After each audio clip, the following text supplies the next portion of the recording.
Well, good morning. I want to welcome everybody to this power session. I want to always start with gratitude towards the Portsmouth Chamber of Commerce, the Ashland Alliance, the Maysville, Kentucky Chamber of Commerce. They have agreed to promote these events and sponsor them in that way. And we've just had a great partnership. It's a give back to the community. I love to help people. They love to help businesses and people and organizations. And this is a way that we can do that together. So we love doing this. The topic today is on setting boundaries for yourself and for other people, depending on your role in life and in business. And as a coach, I deal with this almost with every single client I've ever had. And I've got the picture there on the starting slide here of a fence.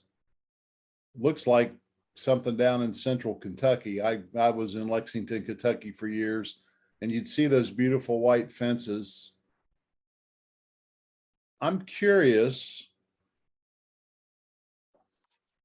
when you look at a fence, what do you think? You just enjoy what you see? What is it that comes to mind when you see something like that? It's a boundary. It's a definition. There's inside the fence, there's outside the fence. How do you feel about restriction? What we're going to talk about is really the key to you learning how to say no with conviction, without guilt, and with a lot of social grace. And for that to happen, I'll tell you what's going to have to happen.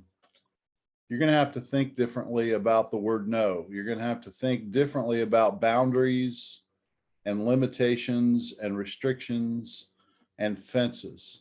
So that's where we're going today. I'm a mindset coach.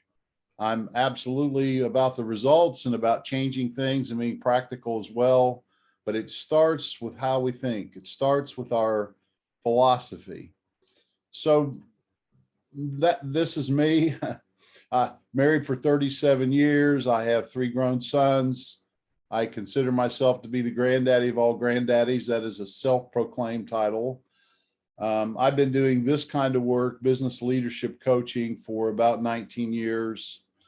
I'm also a biblical counselor. I've been doing that actually longer, helping people with marriage issues and personal issues. And I have a passion to help people. And I have a passion to help you this morning. And I see a lot of people struggle with this ability or this good. A lot of people can say no, but they just feel so guilty. I want to help you with that. For you to get the most out of this, we have some rules of the game. If you've been around here, if you've been to a few of these, you've seen these before. You need to own this. You need to own this issue. You need to own your yes, and you need to own your no. You need to start owning your life. You need to participate 100%.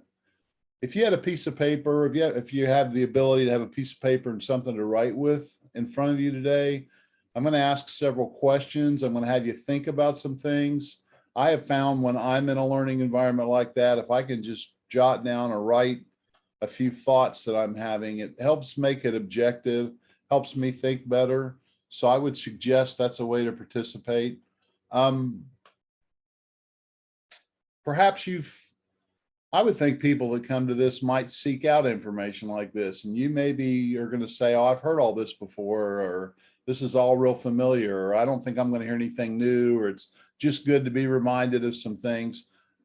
I'm asking you, for your sake, to drop that mentality and to come in very curious and come in very interested in what's going to happen today. This could truly be a turning point for you in your life, in your business, in the way you deal with other people. So I'm encouraging you to just drop what you know and just be curious today. And finally, not to get too heavy with this issue. Let's have some fun with it. let's have a good laugh at ourselves. The human condition is very interesting. I don't think I've met a person that doesn't have some struggle with this or have had some issue with this along the way. It's about a mind shift. It's about learning how to say no with conviction, social grace, and without guilt. And that's where we're headed. But it's going to take, it's an inside out change. And I'm very ambitious this morning. I'm going to take on 1 hour to change your mind and to help you think differently. So if we're going to go the head route, and we are, let's start with some definitions. Now, I want you to think about these definitions, but I also want you to feel these definitions. So let's talk about boundaries first. What is the definition of a boundary? Well, it's that which indicates the limits, such as borders, fences, rules, restrictions, requirements, can all be considered a boundary. I'm going to take even a harsher word for us to think about and feel this morning, the word restriction. That which restrains, binds, or prevents. Here's my first coaching question for you this morning. What are your thoughts and feelings about fences, borders, boundaries, restrictions, and setting limits? I think if most of us are honest about that, we don't like them. There is something in the human spirit that rebels or pushes back against being restricted, about being bound, about having things defined. People would sing it out in a song and say, I just want to be free. Free to roam, free to go where I want to go. No fences, no boundaries. It all sounds wonderful, doesn't it? Well, there was this steam engine train that wanted to be free, and he was sick of the tracks. So he went into the middle of a muddy cornfield, open out in Kansas, could see as far as he could see. And that locomotive couldn't go anywhere because he had gotten rid of the boundaries. He'd gotten rid of the tracks. He'd gotten rid of the definitions, the defining things in his life. And now he was free as a bird in the middle of a cornfield and couldn't go anywhere because there was no restriction. There wasn't anything for his wheels to sit on. There was no direction. There was no definition. There was nothing that was going to restrict that train so that it could maximize its power and potential.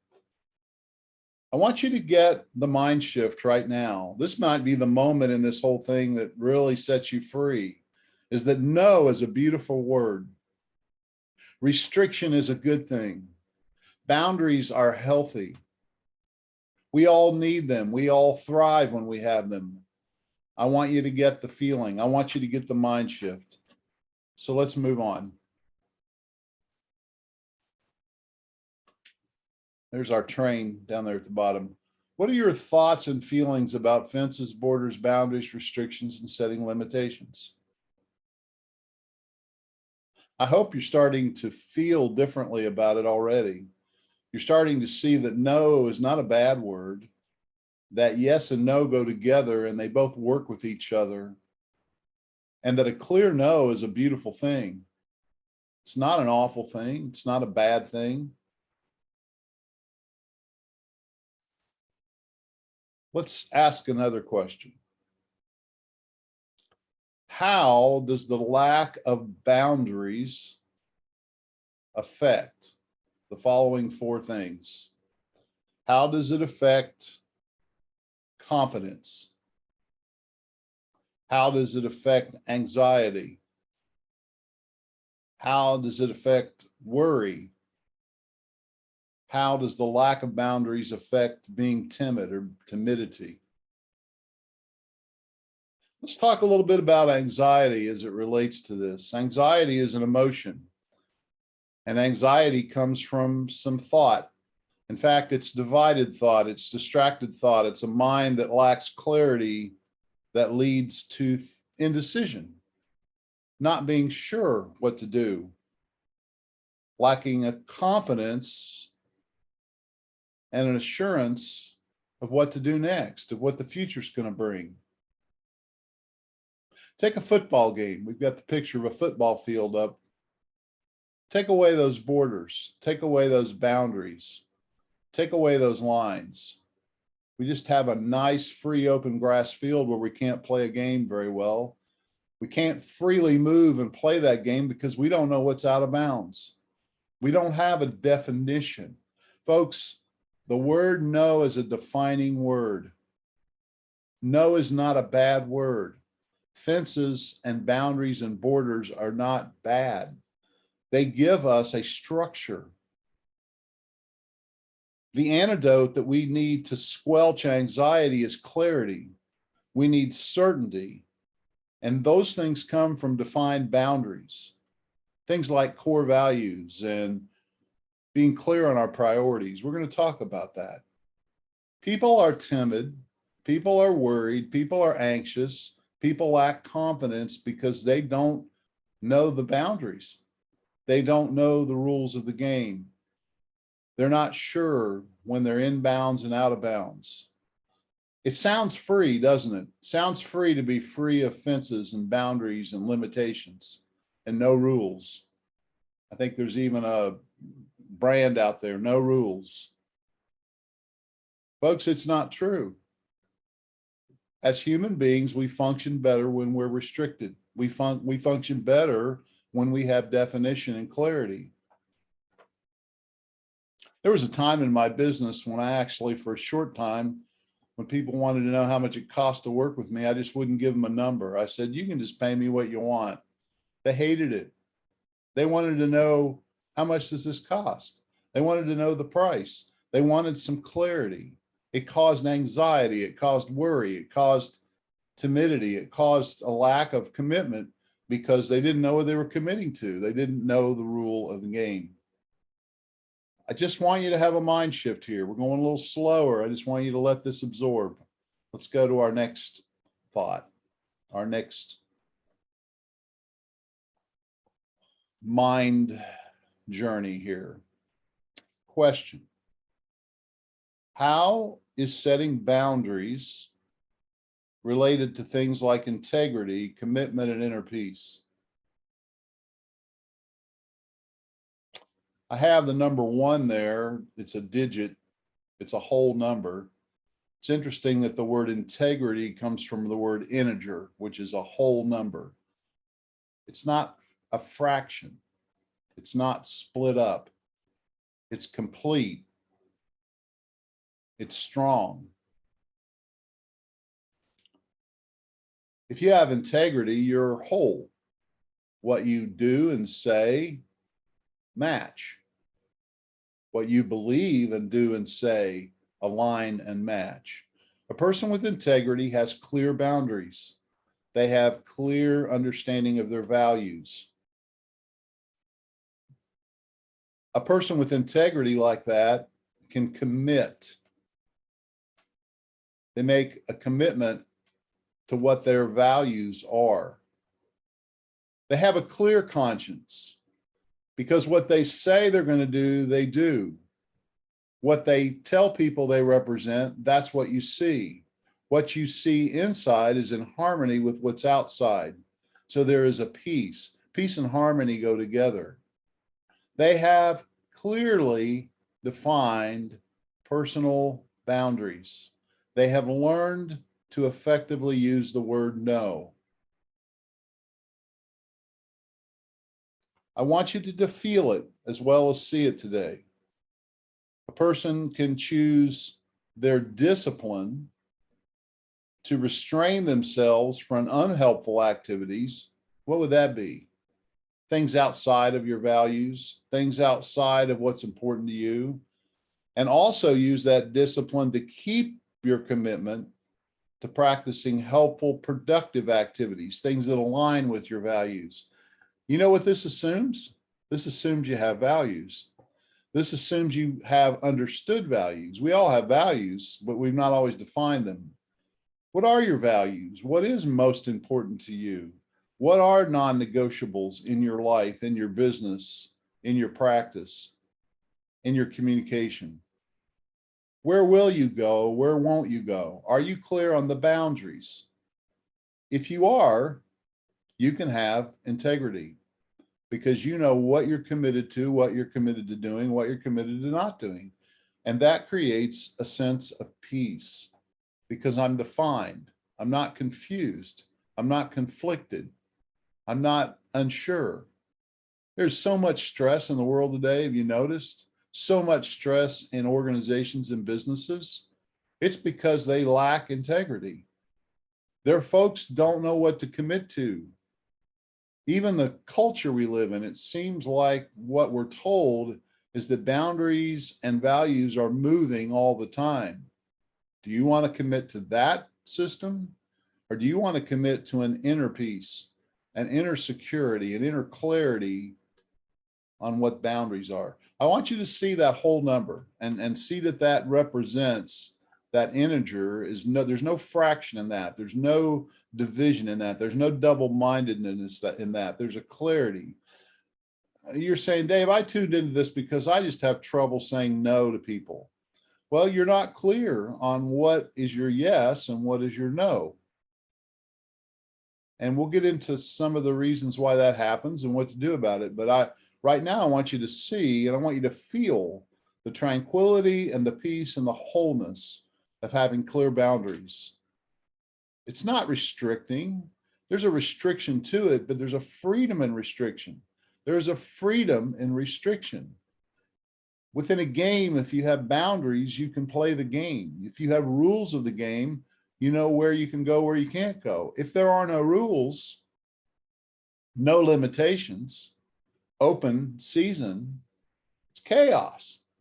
There's no inner peace in that. Let's move on. Just working on a mindset here to try to help you get to the place that you can say no with conviction, with social grace, and without guilt. That's where we're headed. How does setting boundaries affect things like focus, effectiveness, and creativity?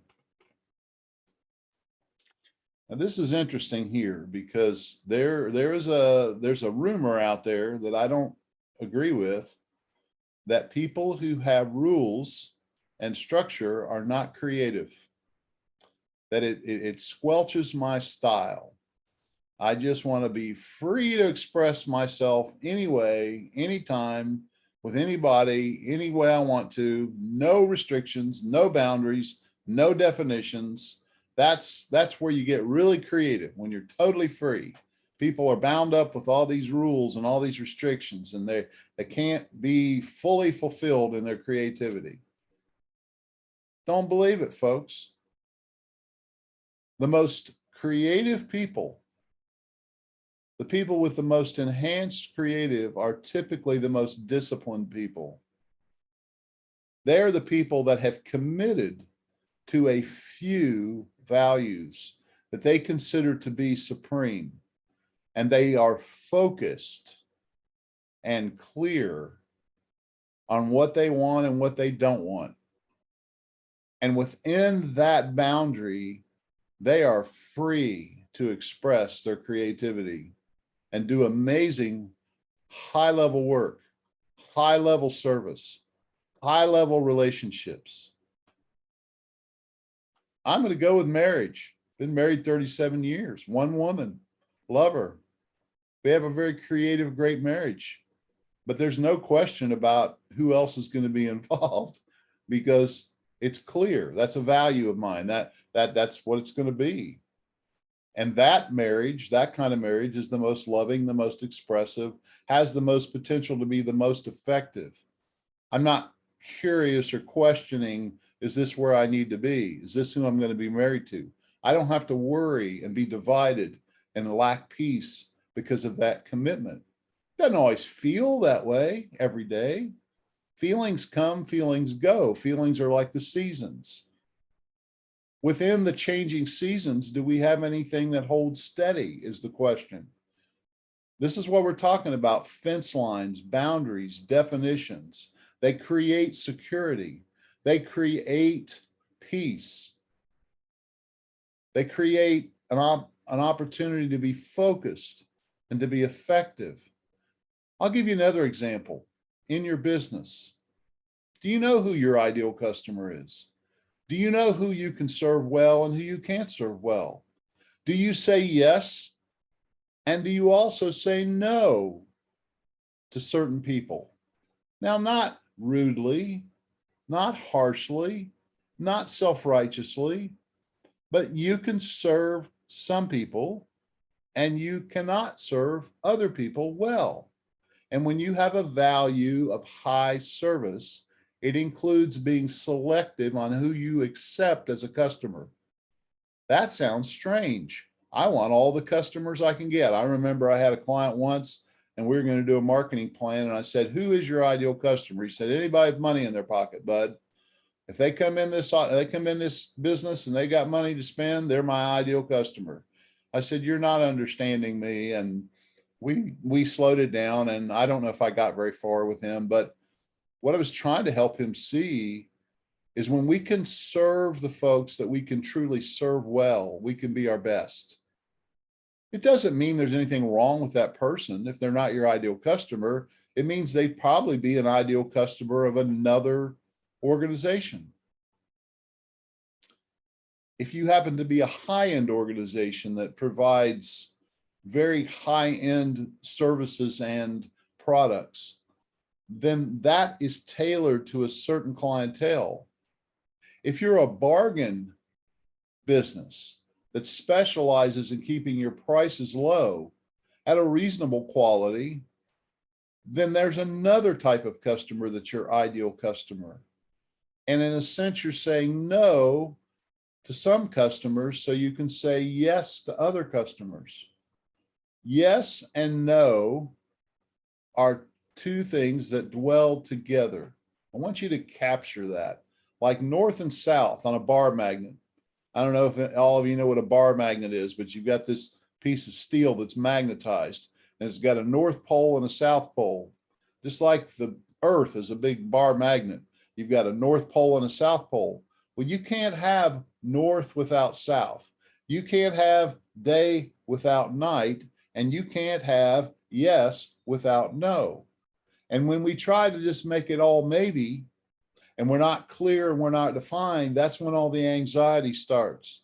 That's when all the division and the double-mindedness and not being sure. And we can't find north or south because we're afraid to define that's a yes and that's a no. In our businesses, when we try to serve everybody, we serve no one well. By restricting who we're going to serve and by being clear who our ideal customer is, we're able to focus on being the best at that person, at that product, at that service. And we can define our marketing and attract to our business the people that can truly be served, and communicate to others that if you're not that kind of person and that's not what you want, this is not the place to find it. When we try to do everything for everybody all the time, we do very little of service and good to anybody. And people don't know who we are. It's unclear what we're about. I've seen businesses that try to have a boutique, a barbershop, and a little bit of hot dogs. I mean, they just try to do a little bit of everything. And they're just very mediocre, frankly, because they're so spread so thin, 1,000 miles long thin. Instead of slowing down and going deeper and getting a quality and clarity. You think about Walmart. You might have your opinions about Walmart as a business, but its appeal is to the lowest price. That's what they base on. Their service is not always the best. Their convenience is not always the best, but they would brag and say low price is what we're about. I don't think a small business should try to run a Walmart, because they should focus on where they can be the most profitable and provide the best service that's very defined for a target audience that will keep them in business and appreciate who they are.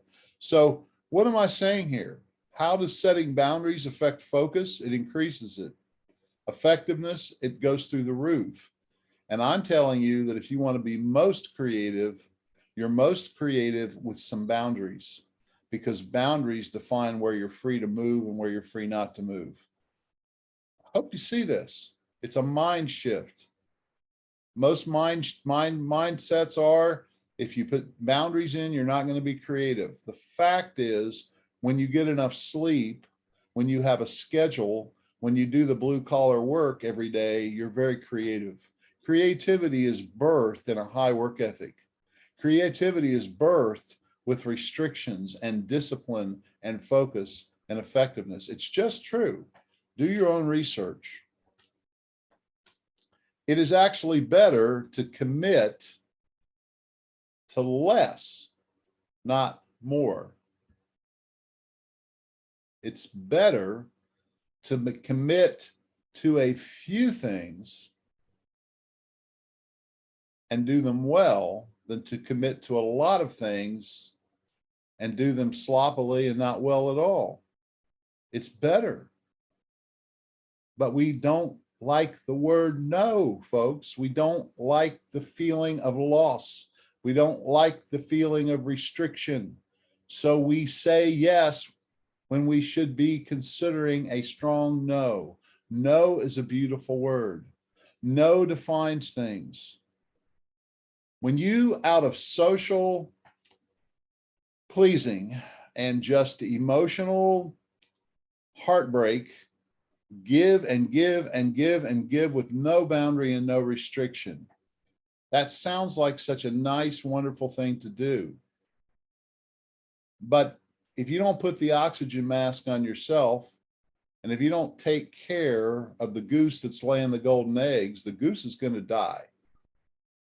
We're not omniscient. We're not omnipresent. We're not God. We're not just completely free with no restrictions. He's the only being that is infinite and eternal. We are not. We're restricted. We need to sleep. We don't know everything.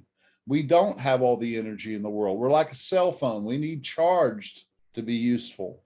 If you don't say no so that you can get charged up, you're not going to be of use to anybody. It's not selfish to have time to charge your batteries. It's wise to say no and isolate and be renewed and to be built back up. Burning out just creates smoke, fire, and ashes. Some people have this great, glorious feeling that you just burn out for the right thing. I would rather sustain over years and years and years of great service through using some discipline and self-control. Now I'm preaching and now I'm being real coachy. I need to move on to the next slide. I hope y'all are getting the feeling, the mindset. So now we're going to talk a little more practically. And here's the question. How is setting boundaries related to time, planning, and priorities? This is where the rubber meets the road. So Dave, I'm buying what you're serving here. I'm eating what's on my plate. I think this is making some sense to me. How do I start to transmit this into something practical? Well, it's the calendar and the clock. Time is your most limited resource.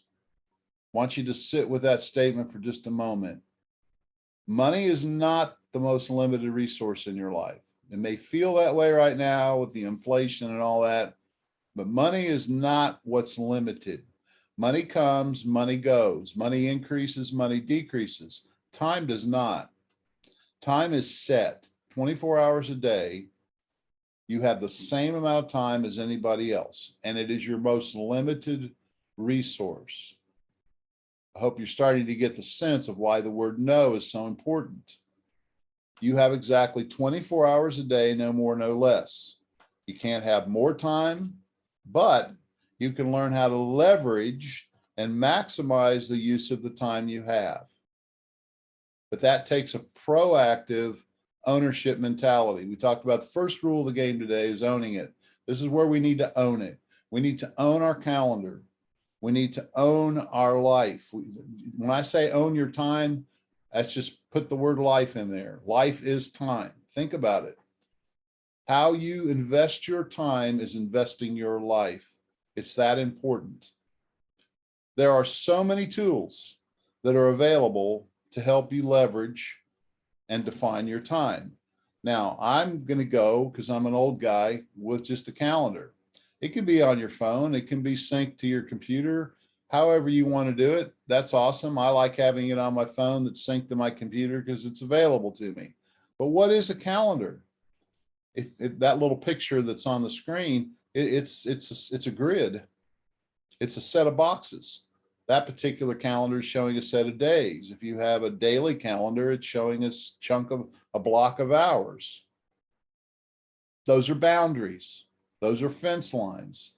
Those are restrictions. A calendar is a visual display of boundaries and limitations that you set. Placing specific events into the custody of a calendar is a system of commitment.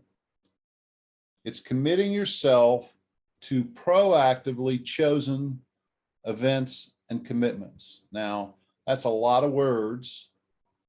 I just want you to let this sink in. What am I doing when I'm setting an event on a calendar? I hope the way you use your calendar is it's sacred. That means it's just set apart. So for me, Sunday morning from 10:30 to noon is set apart every week. I'm going to be, unless I'm on vacation or there's an emergency, I'm going to be at Wheelersburg Baptist Church.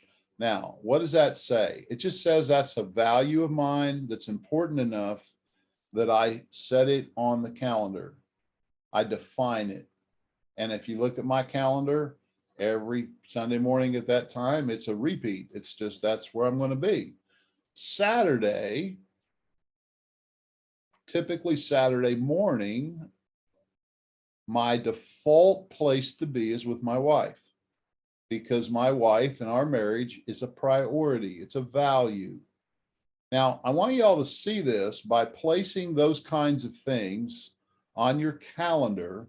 What you're saying is you're saying yes to your values, and you're immediately saying no to anything else that would intrude into that time. You are defining it. You're putting a border there. You're putting a fence line there. You're putting a restriction there. I'm going to take it another step. If you work currently and you manage people in your office or in your business, and you have no closed door time, you have no restricted time where you work just on the business, you have created a problem for yourself. You think it's better to have an office with open doors where everybody can interrupt everybody at any time. Oh, isn't that great? We have an open door policy.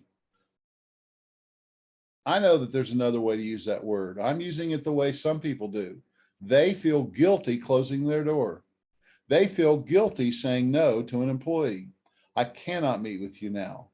I'd be glad to meet with you and I can give you my full attention and time. In fact, if you value that employee, I would say there needs to be a restricted spot on your calendar that's committed just to them, so that when you meet with them, they can be your full attention. Why would you cheat that employee by trying to multitask and work with them while you're doing 3 other things and have a divided, distracted mind? If you want to be the best you can be, you need to be focused. You need to be present. You need to know what's going on. You need to be there and not somewhere else in your head. Folks, that happens when you learn to say no and set boundaries. And on your calendar, I'm not saying book your calendar 24/7 every hour. I'm saying 2 or 3 things a day. Make them sacred. That just means set them apart. Put them over here and say, when I'm here, I'm not going to be there. Now, if I'm talking to the people that I know, and I can see some of your names, and I know some of you, here's the problem. Dave, I do that fine for other people. I do that fine for my kids. I do that fine for my commitments, but I don't do that for myself. I will never make my time uninterruptible and sacred. I'll never have time for me that is restricted from everybody else. And I would say that sounds so selfless and so sacrificial and so wonderful, and it's foolish. Because the fact is, if you truly want to make a difference with other people, and you truly want to maximize your service to others, and you truly want to be a giver, you first need to be a receiver. You can't give what you don't have, and you have to have a time to get it. And folks, every morning for me, I have an hour or two between, me and my Lord, but I mean, I'm exercising, I'm reading, I'm journaling. Well, Dave, that just sounds like narcissistic selfishness. No, I need prepared. I need to get prepared to help people. I can't come into something like this without some preparation. It would be terrible. It would be awful. And it would be, crazy. What am I saying, folks? You got to prepare to serve. You've got to be prepared to serve. That happens in an isolated, committed place. It requires you to say no to other activities and other people for that period of time. You don't have to be rude about it. You don't have to be arrogant about it. Now, for those of you in a little bit of larger organizations, when you have a team of people that work with them, that middle management layer has not learned this lesson. They've probably come from the world of being the doer, and now they are a doer and a manager. And as a manager, they haven't learned how to say no to the doing. You have to say no to the doing so you can do the managing. Some people are great doers. They don't know how to lead and they don't know how to manage because they haven't got the mentality and the thought process that no is a beautiful word. This is the key, folks. Setting specific blocks of time to come apart for important non-urgent activities like planning and personal renewal is an example of how to use the calendar as a tool to practice putting first things first. It's a documentation of your use of the word no. It restricts access of others to your attention and to your presence. Now, you have to learn to manage here. The world goes on, problems still happen, things are still needed to be done. And when you're not available, if you're a great manager and leader, you got to make sure those bases are covered. You got to have great communication with your team and let them know why you're doing this restriction, why you're closing your door, why you're not going to be available. If you don't do that, they'll have stories of you being arrogant, insensitive, unkind, blah, blah, blah. Well, that's just poor communication on your part. You have to be bold with your no's, and you have to be clear with your no's, and you have to communicate why you are not available for that time. The same for the relationship you have with your customers. It is not always good practice to say yes to your customer every single time. That is a mistake. Customers need to hear yes, and they need to hear no. When you don't say no to a customer, you are not serving that customer when it's the appropriate thing to do. Let me say that again. When you will not say no to a customer out of a pleasing mentality, that wouldn't please them. That wouldn't make them happy if I said no. Then you are pleasing yourself and you are trying to please them, but you're not serving anybody well. Service is birthed in the land of no. Isn't that interesting? It's also birthed in the land of yes, but yes and no dwell in the same land and they come in a package together. And you cannot have a strong yes without a strong no. In fact, every time you say yes, you're saying no to something else. And every time you say no, you're saying yes to something else, and they come together. If you can get the mentality here, this is going to help you get rid of your guilt, get rid of your issues with this and start to use the beautiful word no in the appropriate places. Let's move on.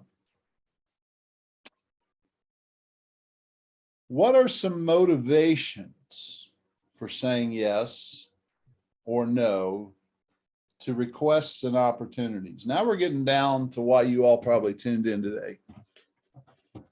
What are the reasons or the motives for saying yes and for saying no when somebody asks you to do something or there's an opportunity in front of you? Well, let's look at some of them. Social pleasing, I've mentioned it several times. Let's look at social pleasing. It's a fear-based mentality. I'm afraid to say no. I'm afraid of other people's reactions. I'm afraid of how I'll look. That is a reason and a motivation for saying yes, when perhaps no would be the better response. How about your values?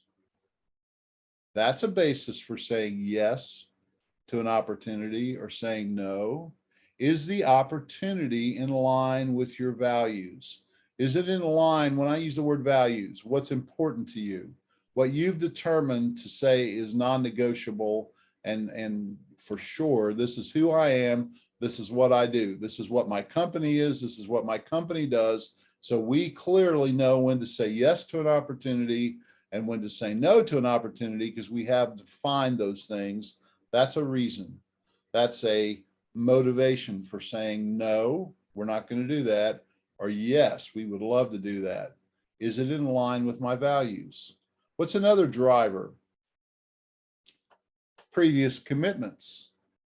If you're a person of integrity and you've made other commitments, there may just not be space. You can't do it all. We have limitations, whether we set them or whether we agree to them or whether we define them or the way they understand them, they're still there. You can't do everything. And sometimes a reason for ending up saying no by your action, you might say yes with your mouth, but no by your actions, is you just don't have the capacity. And then goal setting, which is another form of priorities and prioritization. So, second question, how do you feel when someone says no to your requests? How do you feel when somebody gives you a direct no? I want you to really think about the last time somebody said very clearly, no, I will not be there. No, I will not or can't do that. No, I thank you very much, but I can't be on that committee. I can't do that activity. I can't be at that party. I can't take on that work. I can't take you on as a customer. The last time you heard a no to you, how did that make you feel? You might not have been real pleased with it at the moment, but you know what? I bet you respect it. You respect that somebody's clear. Here's what I don't like is the maybe or we'll try. Just kind of mishmashy, you know? How do you feel about saying no to other people's requests? Most people don't like to. They'll text it, they'll email it, but saying it to their face, they hide behind the text and the email instead of being, you know, stepping up to getting rid of the social fear, getting rid of the social anxiety, and just saying, you know, here's the fact, here's the truth. I cannot do that. I could do it, but I choose not to. I've got some other priorities that are just more important to me. Can we say that as adults to each other? Does that sound arrogant? Does it sound mean? You can say it with some grace. You can even say with an attitude, I'll try to help you find some help somewhere else. I've got some other ideas on how you might be able to get that taken care of, but I cannot do it. What happens when you avoid to use the word no when you should? Let's think about that for a minute. When you don't say no and you have that sense, I should have said no, what happens? It's a train wreck. It's a disaster usually, or at least it's a stress. again, when you don't say no and you say yes, you're saying no to something else. You're taking away from something else to say yes to this. Consider the following responses to a request. I'm going to give you some responses. There's the word yes. I love to say yes to the right things, to the best things. That's a joy. That's a glory. But you're only free to say that when you've said no to some other things. So I love yes. No, as we've been talking about, that as a response. Maybe. Perhaps. Not the best response usually. Sometimes that's where we're at. I'll try. I'll see what I can do. Not strong answers.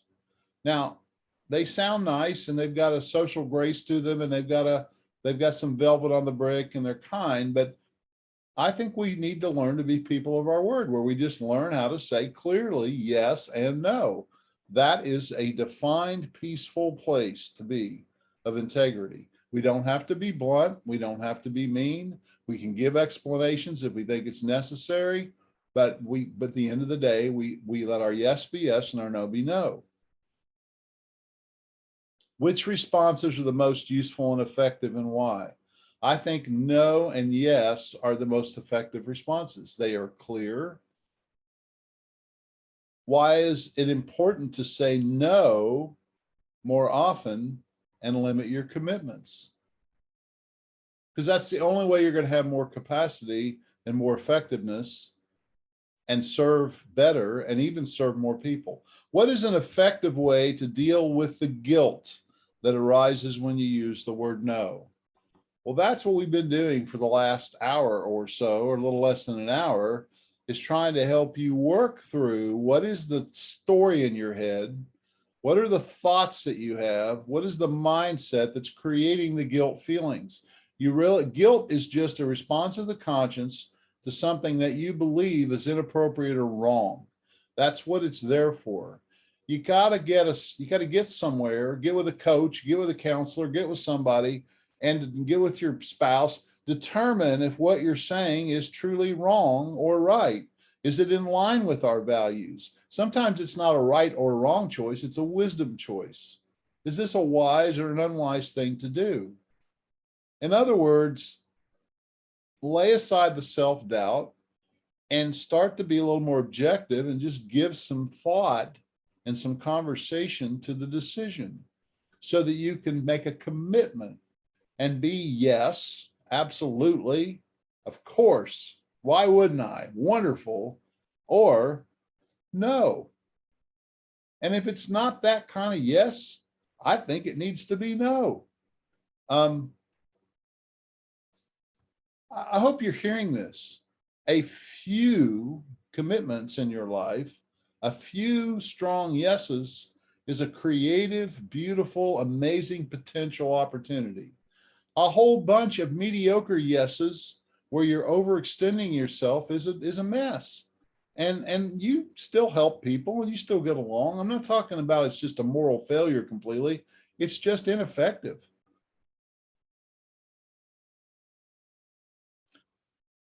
What is an effective way to deal with the guilt? It's to sit down with somebody to help you objectively evaluate what the best choice is, with some wisdom, with some understanding, with some fact, with some outside perspective. That's what I do as a coach. I help people think through their situation objectively. That's one of the things I do. So let's move on here to the last part here. This is a model called the tree, and I hope you find it helpful. But you're saying, I'm in, Dave. I want to really get this straightened out in my life and in my business and in my personal life. Where do I start? Well, I like this little formula, B times do equals have. If you've been around with me again for a while, you've seen this, but you first have to get clear on what you want to have in life, in business, in your relationships, in your family, in your spirituality, in your relationship to God and other people. What do I want to have? That will determine what you choose to say yes to and do. And then you have to think a little deeper and think, well, who do I need to be? How do I need to be better or different to be able to do that? How do I need to work on myself so I can do the work I need to do to have what I want to have? That's the formula. So you look at this tree, you got an apple tree. What do you want to have? You want to have apples. So that's the result I want. So what do I need to do? Well, the tree is going to have to do photosynthesis. It's going to have to do what an apple tree does to produce apples. And in this model, we've got this middle trunk section where if you need to do what you need to do to have the results you want to have, it comes from getting clear every year, every quarter, and every week on what you actually need to do. Now, this is a model. It may not work for you. It may be too much for you. But if you're in a business, you're in an organization, this is a great model. And all that comes from a sense of mission. What is your purpose in the world? What is the purpose of your business or your organization in the world? What is your personal mission? That should drive the goals, the quarterly rocks, and the priorities, which tell us what actions to take each day. See, how do I determine when to say yes and no during a particular day? Well, I've aligned my planning, my calendar, my priorities are on my calendar based on goals and rocks that I've set that are in line with my mission, what I'm up to in life. Well, how do I know what to be up to? What is my purpose in life? Well, you have to have a sense of values. You have to know what's important to you or what's important to your organization. What is it that we treasure in this organization that are non-negotiable things that we absolutely live by? Our mission grows out of those values. This is who we are, and this is what we're about. And that all, ultimately, if it's based in root principles of the world that don't change, things like being what you put out is what you get back, the law of reciprocity. Kindness is a principle. Respect of others is a principle. Those are things that are just true, whether you abide by them or not. And when you root your values and those principles and you have that root system with a clear purpose, you do the planning and the clarification work, which is the middle, the goals, the rocks, the priorities, so that in the day-to-day function present, you're choosing the actions that are going to lead to the result that you want to have. And that's just the system. I just offered it there in a brief explanation. So this, I'm not going to go through. This is actually the process. I'll send that to you if you request it. And that brings us to this. We're at the end of our time. I want to offer you some things to go further with this. First of all, if you want these slides, because you didn't take as many notes and you like the thoughts on there, I'll email those to you for free PDF.